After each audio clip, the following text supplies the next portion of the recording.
এর কিছু বছরের মধ্যেই গভর্নমেন্ট জানতে পারে এর চুলে আসলে ব্যবহার করা হয়েছে পপি ফুড, যার কারণে এটাকে ইনলিগাল করে দেওয়া হয়। এবং এইদিকে ইলিয়েট তার কোম্পানিতে যেন দ্রুত টয় বানানো যায় সেজন্য 1960 সালে সে একটি বড় মেশিন বানায়। এবং সেই মেশিন বানানোর পরপরই তার এক ক্লোজ রিলেটিভ মারা যায়, যার কারণে সে অনেক ভেঙে পড়ে এবং সে অনেক আপসেটও হয়। এবং কিছু সূত্র বলে এটা কেউ ছিল না, ছিল তার মেয়ে, যার নাম গেমের মধ্যে রেক্স বলা হয়েছে। এবং এলিয়েট তার মেয়েকে বাঁচানোর জন্য পপি ডলের সাথে রেক্সকে নিয়ে এক্সপেরিমেন্ট করা শুরু করে, যেখানে রেক্সের ব্রেন এবং অনেক অর্গান পপি ডলের মধ্যে ট্রান্সফার করা হয়।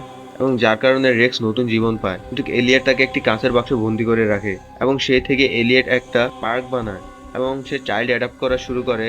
এবং সে তার কোম্পানির মানুষকেও উৎসাহ দিতে থাকে যেন তারাও চাইল্ড অ্যাডাপ্ট করা শুরু করে, কেননা এর ভিতরে লুকিয়ে ছিল তার একটা পরিকল্পনা।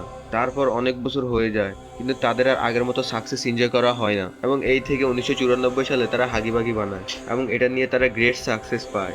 তাই এর ঠিক 1 বছর পরেই তারা আবার হাগিবাগির পার্টনার কিসিমিসিকেও লঞ্চ করে। এরপরে ইলিয়েটকে নিয়ে তেমন আর খবর পাওয়া যায়নি।